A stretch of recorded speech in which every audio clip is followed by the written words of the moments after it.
So panel 2, our dear Anne from Kids Regio is going to moderate it with the title Dedicated Spaces for Children, Our Success Stories, because the idea of the conference was to have it a live conference and anticipating opening up of a children's house in Rijeka. And dedicated spaces for children is really something that we need to emphasize and to have them more. And we're going to discuss what is a dedicated space for children, why are they important, and how can we learn from each other. So we will have Boba from Rijeka, Živa from Kinodvor, Ljubljana, Slovenia, and we will have Pantelis from Greece and Mark from Bristol, UK. So Anne, I give you the floor and I keep quiet for the moment.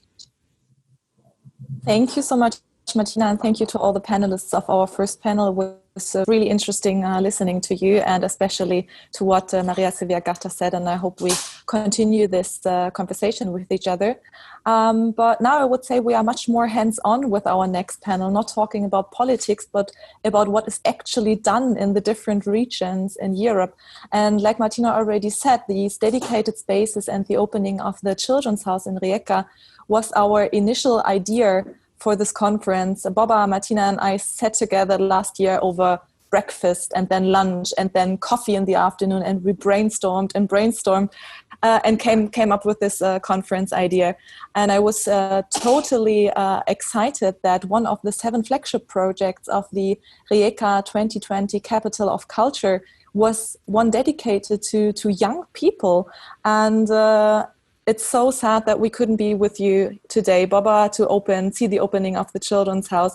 But this is why I now give you, as the first person on our panel, the floor to tell us what is the Children's House, what are you doing, and to congratulate you on the opening of the Children's House. Thank you. Very welcome once again. My name is Slobodanka Mišković, and I'm director of Art-kino, Public Institution in Culture. And just for the beginning, to be very clear, Children's House is part of the program on the one hand, and then on the other hand, Children's House is completely new venue that is going to be open by the end of the year in the very city center of city of Rijeka. Right now, I would like to start the presentation, and then maybe things are going to be much clearer. So Children's House is basically one of the flagship of Rijeka 2020. Rijeka, as you know, is European capital of culture, and children. It means that one program, a very important part of the program of Rijeka 2020, is basically dedicated to the children and youth. So, as I said, Art-kino is public institution founded by City of Rijeka, active in domain of film and art and culture. Our vision is to be a vibrant and a center of cultural and social life in Rijeka and region. Sorry, I would just like to check that, do you all see shared screen? Yes? Okay, then we can go on. Art-kino, our main program activities are film program, activities for children and youth, educational and media programs, and also we support film production in Primorsko-Goranska County. Our activities take place in many venues, Art-kino, mini-kino, and so on. But what is the topic of today's discussion is our future venue, Children's House, that is going to be open in a few months. Children's House is a part of Rijeka 2020 European Capital of Culture program, and this is completely new venue in former industrial complex Jurančič in city center. It's a mixture between cultural and educational center, between production center, between educational and experimental hub for children age 0 to 12 years. And also, I think this is really very important. This is one big experiment, also in the terms of organizational structure, because Children's House is going to be led by Art-kino, by City Puppet Theatre, but by Rijeka City Library, and by Museum of Modern and Contemporary Art of Rijeka. Those four are cultural institutions funded by City of Rijeka that are already really deeply committed to education in the field of culture. But in years to come, we need to make a step ahead. We need to set up even organizational models, but also new program formats and new ways of cooperation and so on. So we would like, this is a model of our future children's house. As you can see, on the third floor, there is a library for the children. Then on the second floor, we have really, really nice cinema venue for 90 kids, but also we have a music and audiovisual production space and studios. Then we have different flexible spaces on the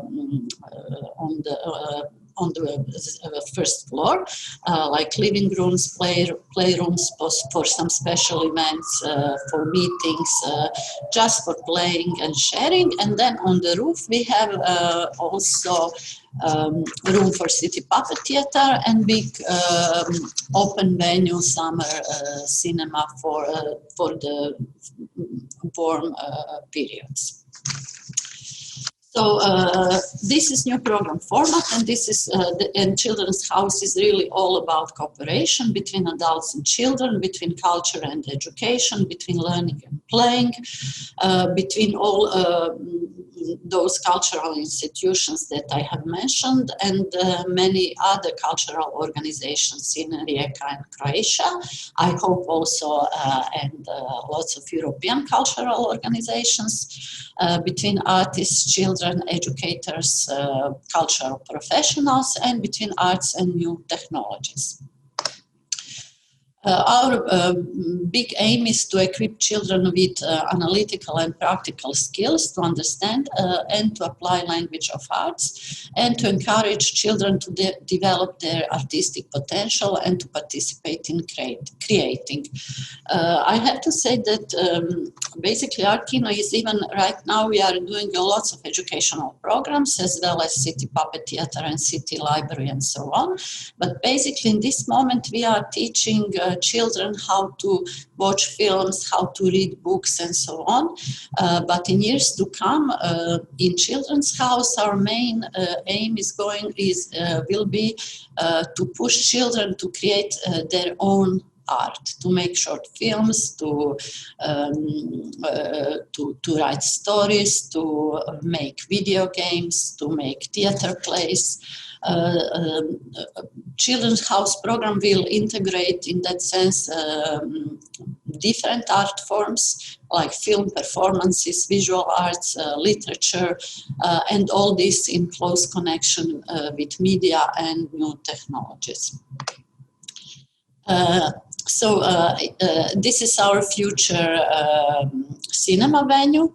Right now we are equipping it with cinema projector and new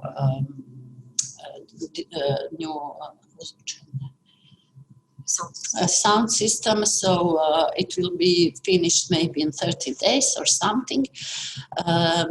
Anyhow, we would like to stimulate the imagination and daydreaming, to invite children to play, to laugh, to exchange creative ideas and fun, and of course to push them to learn something new. So all programs are designed for all young magicians with a restless artistic spirit and for those who are yet to become ones. Art-kino has many other different educational programs.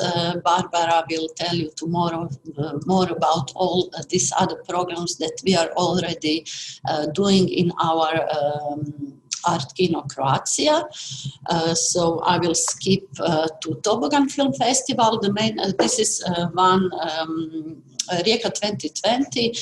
Toboggan Festival is part of Children's House flagship, because the Rijeka 2020 program has 7 different and most important flagships, and Toboggan Children's House is one of them.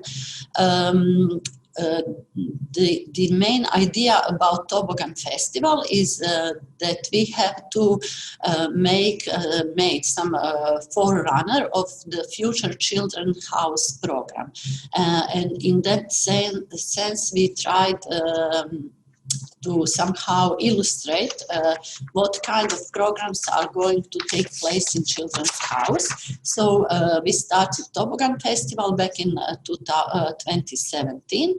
Toboggan Festival is also organized by Art-kino, by City Puppet Theatre, by Rijeka City Library and Museum of Modern and Contemporary Art, as well as lots of local NGOs.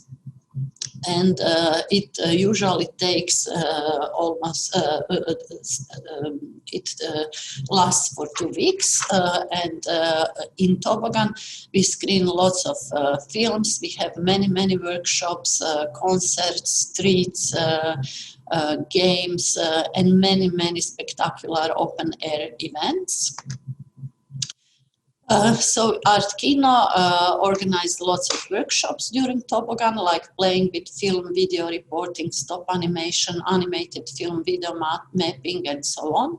We also organized small school of media culture, that is 3 days program for teachers and educators. We organized open-air film screenings and premieres of films that are made by children on the workshops.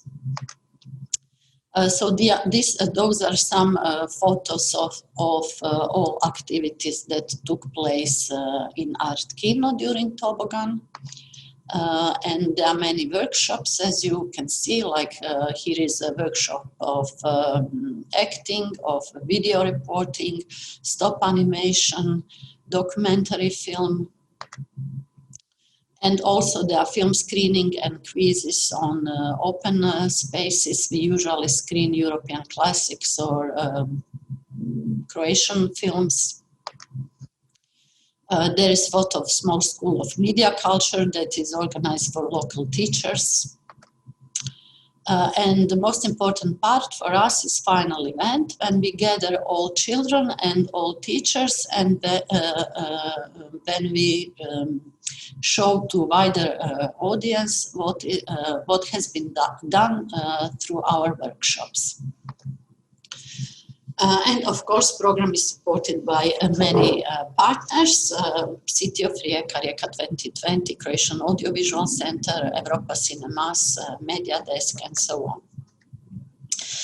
Thank you very much. And for the end, I would just like to show you one very short trailer of Toboggan in last year.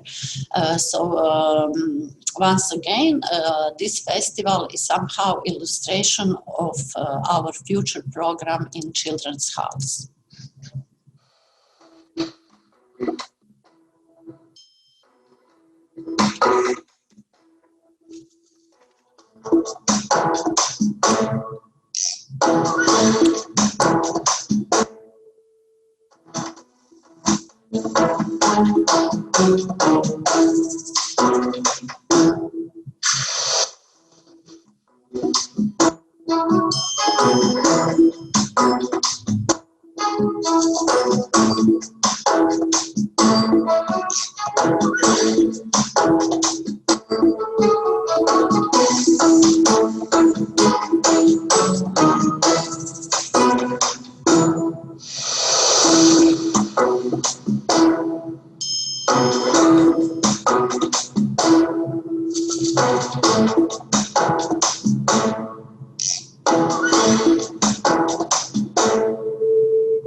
So thank you once again. Thank you, Baba. Was that the end of your presentation?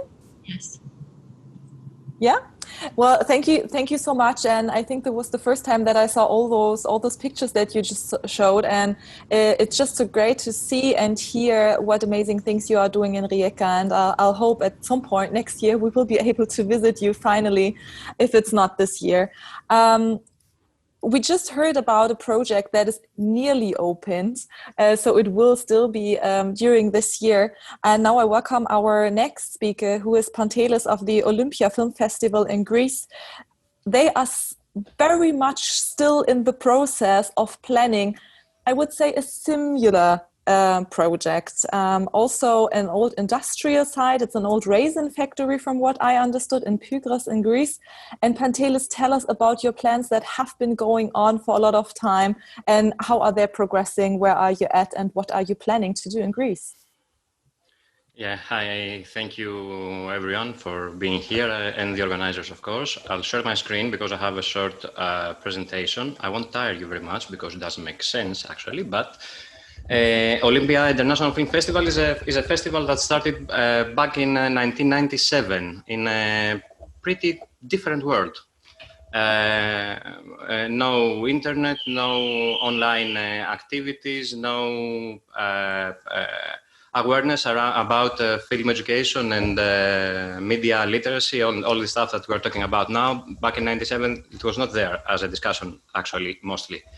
So we started back in 1997. It was a regional event. This is the idea behind the Olympia Festival. It should be a regional event. It happens in the city of Pyrgos, in an area of around 50,000 people. But we're doing 350 events per year in 30 towns and villages of the region. It has become, through the years, even from the beginning, an international event. Last year we had around 130 international guests. And we're doing things around the year. In Greece and elsewhere, and we're trying to promote quality European children films on the one hand, and to make sure that we activate children on the other. So the festival has three pillars. One pillar is an international competition of 4 sections. The other pillar is school cinema, which is a sum of workshops that are happening at the festival itself. And we're working on online versions of some of these workshops, of course. And it's Camera Zizanio, which is a European meeting for youth audiovisual creations, started back in 2001, where we tried to convince children and teachers, which is very important, to create films in schools around the country before any official film education policy was active in Greece. And I must say that there still isn't. So we preceded the state on that. And every year we have around 250 films made by children that are screened in Camera Zizanio. For us, it's a meeting. It's not a competition. It has some awards, of course, but it's not a competition. It's a meeting. It's a ground where children can meet and do whatever children do when they meet, which is very creative. So the project we're talking about now is, we can say that the festival is a forerunner to this project. At the same point, this project is a necessary project because we have hit the ceiling of the infrastructure in the city of Pyrgos. So we have a yearly audience of around 30,000 people, okay, including children, people who are participating in, who are attending screenings or participating in workshops, and everyone, and around the area. So what we're talking about is the Raisin factory of Asso. It's an old factory that has been abandoned for around 25, 30 years. It's in the city of Pyrgos. Pyrgos is on the red dot of the map that you can see. Athens is the yellow point on the right. So it's not in the center. It's a regional by design. And the area is a 3,000 square meter former factory that has been abandoned, as I already said. And we want to create a new home for the festival, which of course means a lot of things. In terms of what it will include, the basic plan is what you can see on this slide, which is 2 cinemas, one bigger and one smaller, an animation studio, sound studios, editing suites, workshop spaces, an exhibition space, social spaces, community spaces, and a film studio, which could act also as a support for the regional film office of the region of Western Greece, which is the region where we are working. And we are planning 4 layers of activity. The first layer is film education for children, which is watch films and then make some of your own. Film education for educators, which means that teachers should also learn to watch films and they should also learn to make films because they are multipliers. It's film production with an emphasis on children films. We already have a pitching lab for scripts for children films, for short films at this point in Greece, because we have near zero production in Greece in terms of children films. And of course, such an infrastructure would also be a home for local cultural activities. There are theater groups and music and all kinds of other stuff that are not actually our own organization. But of course, we're very happy to have everyone there and make a hub that would make sense not only for 1 week as a festival, but for around the year. So there's a funding for this project. It's 12 million euros from the public investment program of the Greek government. The factory belongs to the regional government of Western Greece. So the project is administered by the region, but is funded by the money of the Greek government. It takes some time. The first introduction of the plan on from us was back in 2004. It was an idea that we put on the table. It's 2020, and we still have some steps to do. But we did some activities, mostly symbolic there, in between 2004 and 2010. But at this point, the money is secured. The factory has to be. There's a new architectural plan, which unfortunately I'm not authorized to show to you today because it's not totally official yet. So I'm not allowed to show you any pictures from the plans. And we're talking about taking this old building, keep its identity, architectural identity, and its most of its aesthetic, let's say, appeal, and create something that's going to be. This is something from the inside, and create something that's going to be useful for children in Greece, for educators in Greece, but also for children and for film professionals around Europe and around the world. We're very, very, very happy to have everyone come over, and we would like to create, let's say, a ground where things can happen. We cannot do them ourselves. We can do everything. We cannot do everything by ourselves. So we need, and we pursue the help and the participation of other people. And we know that the community of children films in Europe, that was very well described earlier by Margaret, by the whole idea of what's happening with ECFA is a very interesting point, and I don't have to repeat them. I should say that we are very much in sync with what Klaus said, with what Charlotte said, with what Jürgen said about the various issues. We do face this kind of stuff, but what we're trying to create now is a place where it will make sense to come over to create a new kind of experience. And I think it's somewhere between cinema and education, and I think that's what we're talking about today. This is another picture from the outside, and these are the details of contact if you want to contact us. And I think I'm in time, and I can answer any questions if you have any. You're very much on time, Pantelis. Thank you very much.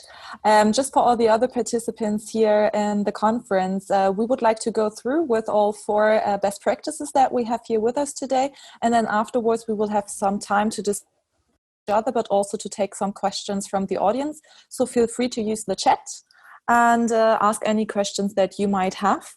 And thank you very much for your presentation, Pantelis. Wow, 2004, that has been a lot of time passed already until now. And I really hope that it's going a bit faster now and that we will be able in our lives to visit the new venue that you will have there.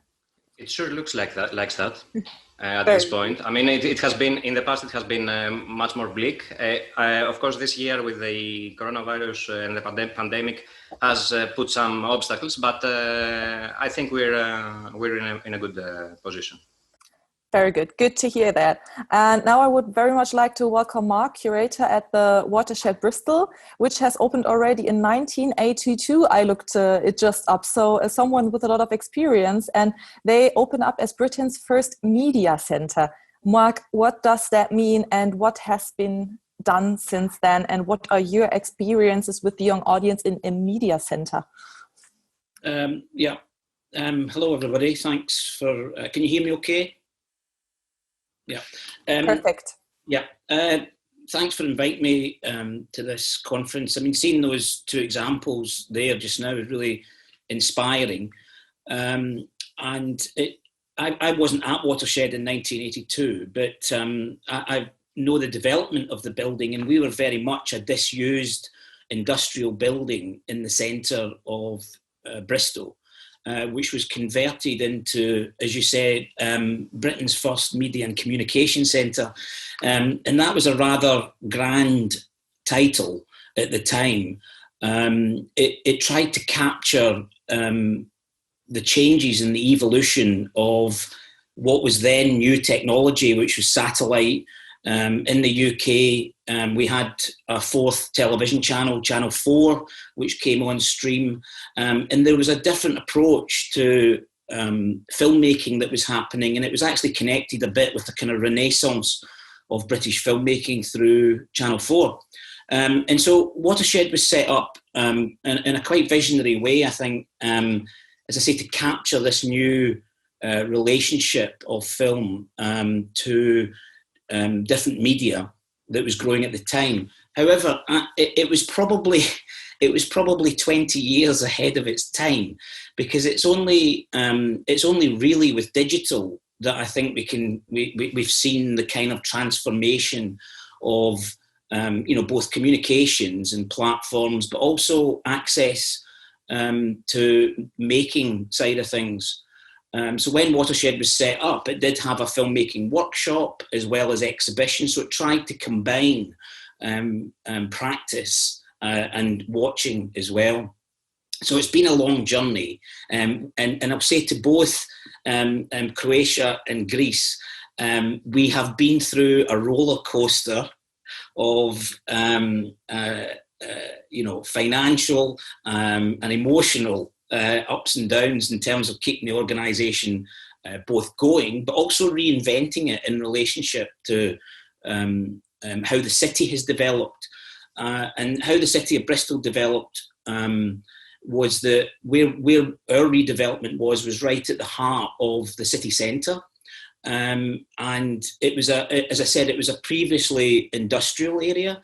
But it's now been redeveloped, and it's kind of like the recreational and cultural hub and centre of which Watershed was one of the sort of drivers of that. But just to, in terms of engagement with young people, then we've gone on a journey from the word education to more about experience and engagement, and also community building and co-creation, for two reasons. One was that the word education was kind of too formal and too pedagogical in relationship to what we were. Schools and colleges did that brilliantly, and we would connect our films to the formal education sector, but it was more that's what their expertise was. And what we wanted was people to feel, and young people to feel, that coming to Watershed in the building was theirs, and that it was much more of an experience and a relationship which would be lifelong as well, and to open up the engagement with film and moving image. I'm just going to show you a presentation which I've got, which just illustrates the way the activities that we're doing at the moment. The other thing is that we kind of realised that area of expertise was really in older young people, as it were. That obviously parents and carers are bringing children to activities, or school teachers, and sometimes that's where that pedagogical thing can come in. It's something that the young person is taken to. Whereas what we were more interested in and felt that our strength was in the young people beginning to discover themselves, and that Watershed and the kind of cultural offer that we have should become part of their own cultural selves. So we found ourselves engaging much more with kind of older young people, so mainly teenagers, in a much more proactive way. We still do a lot of work with schools. We work with Interfilm. There are national agencies that are working with schools quite formally. You'll also hear later from Mark Reed from the British Film Institute and the work that they do, and also we are partners with them, and I'll talk about some of the activities, but I'll just share my screen. There we go.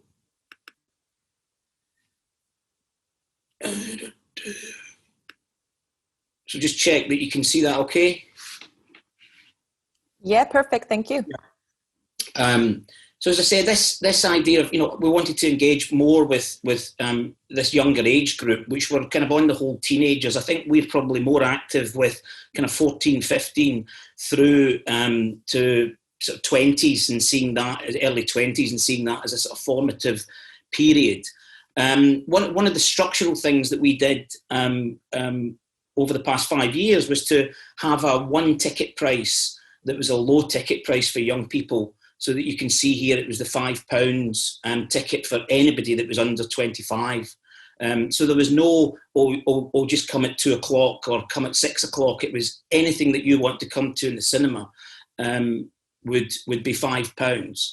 I should say that Bristol is a population of about 500,000 in the Bristol area. It's wider. It's a drive to. It's wider. It's more rather, and it's also a young, increasingly young and diverse. I think there's something like 30 languages spoken in schools in Bristol. So there's clearly there's a kind of evolving demographic that is much more diverse.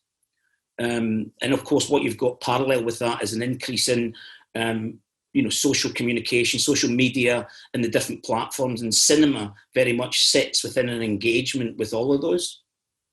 So this is what happened with the £5 ticket offer. We just saw a complete increase in admissions. I should say that we are a Europa Cinemas, and I'd like to say thank you for inviting me to be part of Europe on this day. It's very pleasing for somebody sat in the UK.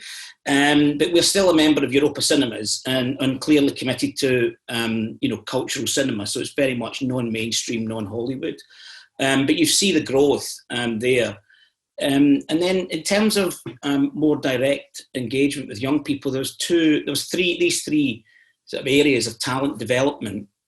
And I guess, what I was saying earlier about moving away from that kind of film education formal side was that we see ourselves very much as a kind of hub and a path, and providing pathways for young people into both the industry, but also engaging in a kind of wider cultural cinema.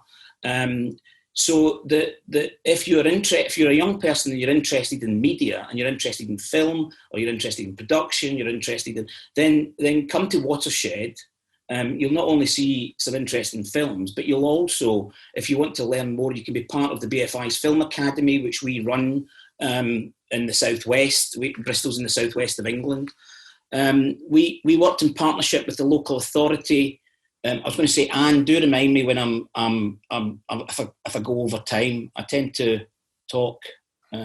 Just go on with your presentation. Okay. We're still good, but yeah, okay.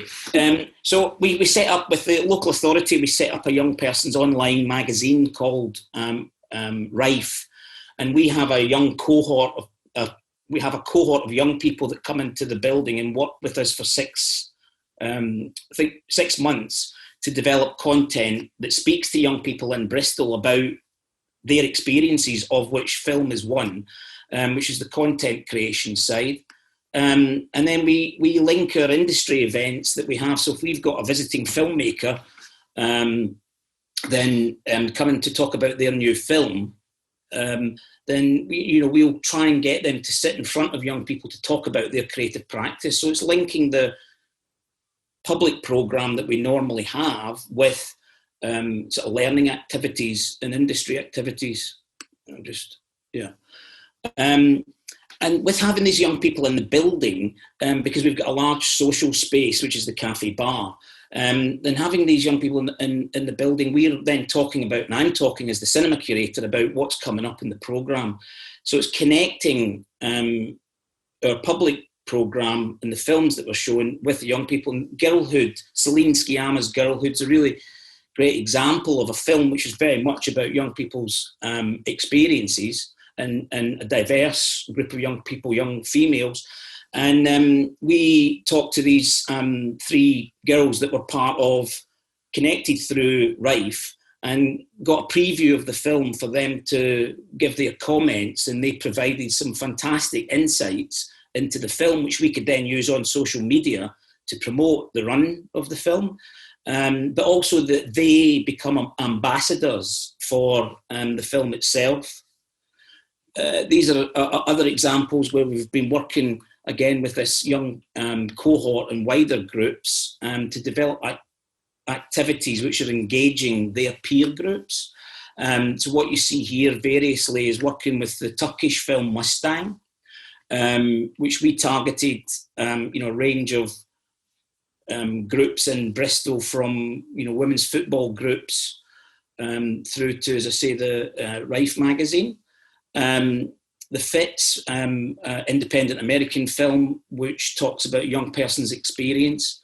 And then over here is Leslie Harris, who directed a great American independent film, Just Another Girl in the IRT, which we got into the UK as part of Cinema Rediscovered Festival, but knew that film, which is about a young person in America, would connect. So it's making these connections across the film programme with the young cohorts that we're working with. This is examples of how young people have kind of working with them in co-creation and activities within Watershed. This was the most striking one, which was working with, if anybody recognises the picture, or the reference rather, it was working with Stanley Kubrick's The Shining. And we got young people to take over the whole building, and they set up a whole theme around the Overlook Hotel in The Shining. And this is the corridor, the cinema corridor, where we took the audience down the corridor, and of course the twins were there as well. But it was young people playing with the building, which is just brilliant. And when I see those examples from Croatia and Greece, I can see fantastic ways in which the building becomes the experience, and working with connecting young people with feeling the building is their own, and it's a space that they can occupy and own. And this is some of the writing that young people have done on this published magazine, as I say, that was created by Bristol City Council, that we manage on their behalf. But it provides us with connections between the cultural programme that we offer and also this increasingly young and diverse demographic in Bristol. And I think that's me. Wow, thank you, Mark. I think all 3 of you gave such good examples that we could just discuss further after our last presentation. And we now heard of those 3 special places dedicated to culture, especially to film culture, with space for extra activities and for the young audience. But not every city, I think all of you have that in mind, not all of the cities all over Europe have the opportunity to build an extra space out of an industrial building. Some just have an actual cinema. So we thought we also need an actual cinema, an old cinema, and we invited Živa from Kinodvor to share the love and the magic behind Kinodvor and what they are doing with a normal cinema and with the young audience. Thank you, Anne. Hi, it's nice to be here with all of you. Thanks for the invitation. So yeah, I'm coming from Kinodvor. I am in Kinodvor actually, sitting in a small hall in Ljubljana, and I'm part of the young audience team. So today I'll present you our dedicated space to children and young people. But when I'm referring to space, as Anne said, I won't be talking only about a physical space, but I'll be also talking about content, programming, and different approaches, because I can relate to so many things that Mark said right now about the community building experience, about cinema going habits development, things like that. So I'll talk about this, but before, I'll show my screen, wait. But before that, I'll just briefly present our cinema. So Kinodvor, it's an art house cinema. It's a city cinema located in the city center of Ljubljana. And we are situated in a building that was built in 1923. And the fun fact is that our cinema is the first building actually in Ljubljana that was built to be a cinema. And the second fun fact is that with just a short disruption, films have been screened in our cinema for almost exactly 100 years.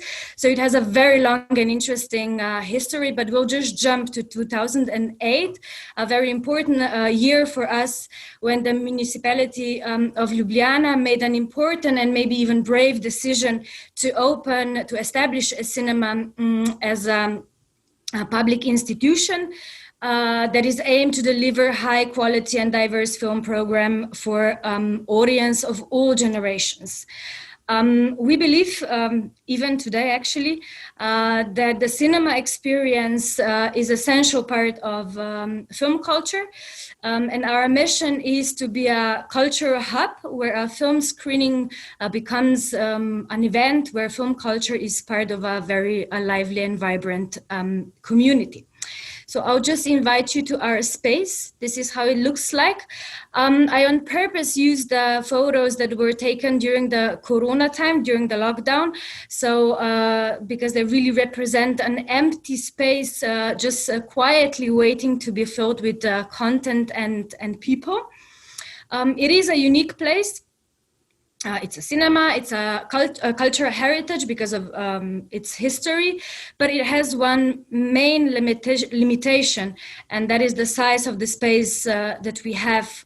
We only have one screen with 188 seats. We do have a cafe and a gallery, but the space is quite small to the amount of all the content we would like to share with our audience of all generations. So therefore, programming is really crucial. It's about matching the content with different audiences. So when we are thinking about different content and different target groups, we are thinking about what, when, and for whom. And just for an illustration, I won't talk about all the programs that we have. I'll just focus on Kino Trip and first timers. But we are trying to make different slots, different programs for different target groups. And when we are thinking about programming, this thinking goes in two ways. One is that we are thinking about the needs of our audience. So what do they need? And on the other side, we are also creating habits, so cinema going habits. As you can see also from the timetable, the school timetable of our cinema, we don't have a special place dedicated to children and youth for 24/7 because of the limitations I mentioned before, but we are carefully thinking about all three questions that I mentioned before. So it's one, when, and for whom. But when we are talking about young audiences, also there is another very important question, and it is how. So here I come to different approaches. because I think they're really, really important when we are talking about young audiences. And I'm stressing them so much because sometimes perhaps it seems obvious that when we are doing a program for children, it shouldn't be the same as the program we are doing for teens. But I often find myself in discussions where young audiences are just perceived as one homolytic audience, but different age groups do have different needs, and we do have to approach differently.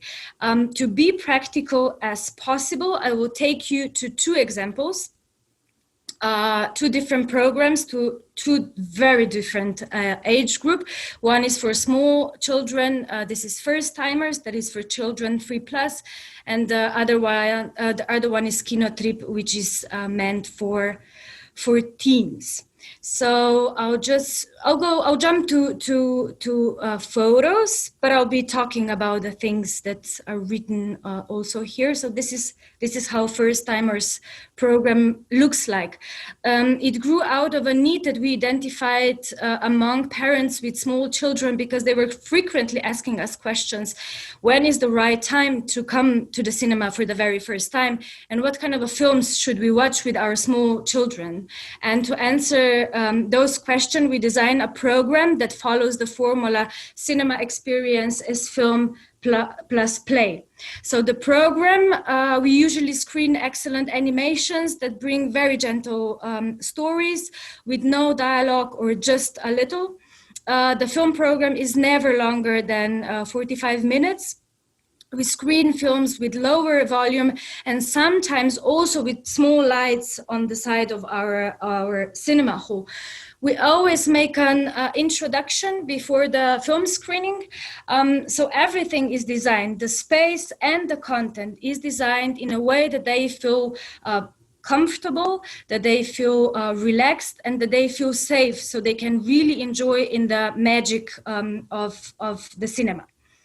After the screening, we invite them into our cafe that is turned into a playground or playroom, each time offering a different playful activity.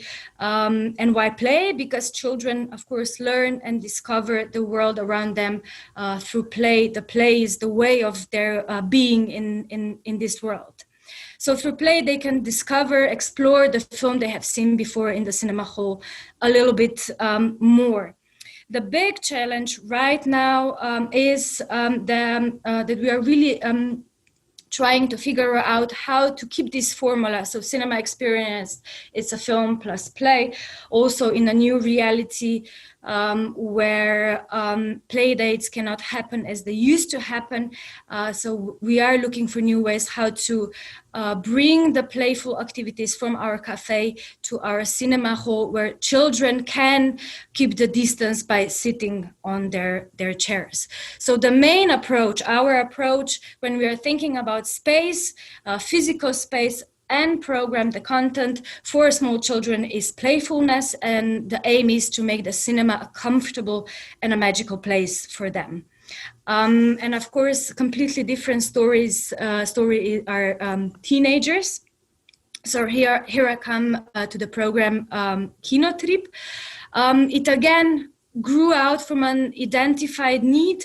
We were noticing a gap between a program for adults and a program Kino Ballon. This is our program for children 5+, that we have been developing since 2008. So from the very beginning of our cinema as a public institution, children were growing up with us, and they just started to demand something new, something that had nothing to do with children, because in teenage years, independency becomes very important, and making your own decisions about your own life becomes the thing for them. So therefore, we created the space for them to curate the program that is meant for them.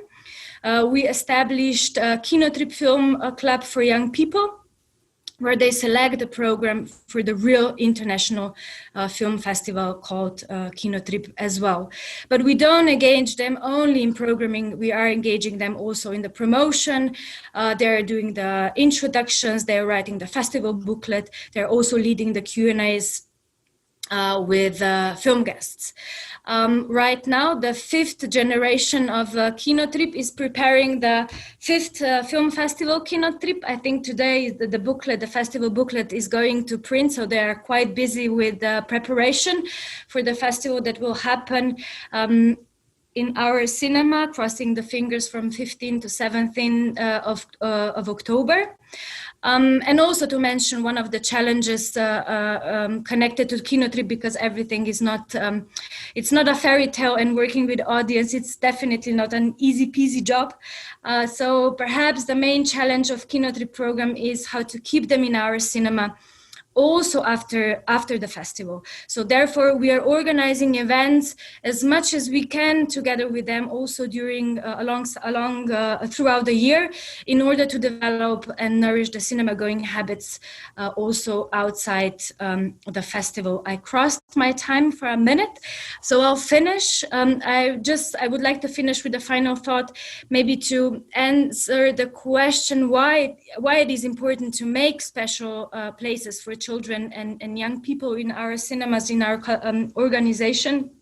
I think that film education and cinema going habits is a run on a long distances, and it's a never ending story. We can never say now we know it, now we've got it, and it's really hard. There is no right formula to it. It's challenging and it's exciting, and if we keep trying, we might keep them for life. Thank you. Thank you so much, Živa. That was a truly inspiring presentation, and I heard so many buzzwords from all four of you now here at all those presentations. And I would like to open a short discussion with you, because like we all know, we're running short on time, but I also wanted to especially welcome the representatives of the Croatian Art House Cinema Network, who are actually sitting in Rijeka and listening to us analog. They are sitting together. I'm really, really jealous that they can be together. Please feel free to send some questions from your side also in the chat. And you four, I heard habits, cinema going habits, community, experience, play, co-creation, and most importantly, to make it their own place. So really, is this the future of cinema that we're all discussing about? What can the future look like? Is the cinema now more a community hub? Like, Baba, how do you understand the opening of Children's House? Is it just a cinema, a cultural place, or are you bringing people together for much more? Basically, in Art-kino, we usually really are trying to be very, very open to the needs of our local community, not just to the children.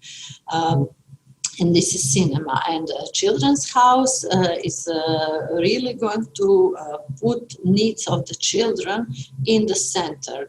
And also this is very, how should I say, a humanistic approach, I think, because we try to think wider, not just to think in terms of developing the audience, which is important for cinemas, but wider in terms of how should I say, that is really important for children to learn something about the film, to know, to be fluent in media literature, to know how to create and how to express themselves. This is really very important key issue for the future society, not just for the cinemas. Yeah. Absolutely, I totally agree, and I see Mark has something to add to this thought that Baba just expressed. Yeah, it was more broadly in the sense that everybody, and young people in particular, completely understand what a multiplex is. They understand what going to a multiplex, the experience of going to a multiplex. But what we know is that multiplexes are about a particular relationship with the moving image. They are dominated by American mainstream films, by very commercial. It's a very commercial, transactional experience. But young people across the world know what a multiplex is. And, you know, what we've got to do, I think, is, and it's certainly something that we've been doing at Watershed, is that is making yourself trying to make yourself part of young people's everyday experience. As I say, the multiplex does that by nature, by its very nature, but you're trying to sort of say and encourage young people to engage with film and film culture in a different way, but no less enjoyable, entertaining, or magical. But that's a very interesting thought that you just raised, Mark, that everybody around the world knows multiplexes. Actually, Pantelis and I have been discussing when preparing this panel that there are rural areas in Europe and not every area has a big city with a big multiplex. So sometimes what people are trying to create in Pyrgos, for example, is just really the cultural hub for the whole area. Pantelis. Yeah, that's true. I agree with what Mark says in general terms, but this belongs more or less to an urban experience. If the situation is more rural, then it's different. In our case, we do have there is a commercial cinema, which is. It calls itself a multiplex, but it's not really. It's not. It's a small cinema with 3 screens, but it's small and it's very. It doesn't really have the look and feel and the way of thinking of a multiplex. Okay, but they're showing the kind of films that we're talking about when we're talking about multiplexes. Anyway, it's only one cinema, and then it's us once per year, 1 week per year. So it's not when you're making something like that. I think that you're trying to make a proposal, but on the other hand, you do not have to create the proposal yourself actually, because you don't want to. You have an opinion, but you don't want to force it upon upon children or youth. You need to give them the space to do it. So it's if you want another buzzword, we're facilitators. We're nothing more than that, I think. Shiva, you also raised. We're trying to find a way to do it, which is always fighting with funding and explaining things to people who do not understand them, something like that. I think we all have similar experiences. I think so as well. And Živa also raised her hand and wanted to add something to this. Yeah, I just wanted to, because you were asking about the community, I also think what is the difference between multiplexes and maybe a cinemas like us, it's also that we are building relationships with our audience. The people, our visitors, are not just a number for us. We are very interested. How do they relate with the film? What do they want? What do they need?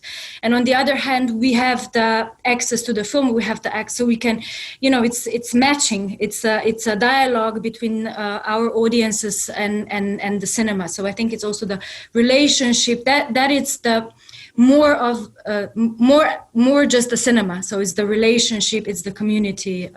Just that I just wanted to add. So apparently this is the secret of all of your places. And I would have one last question before we move over to the next panel, especially to Pantelis and to Boba, because you're still in the process or nearly finished with the process of opening such a dedicated space for culture for children.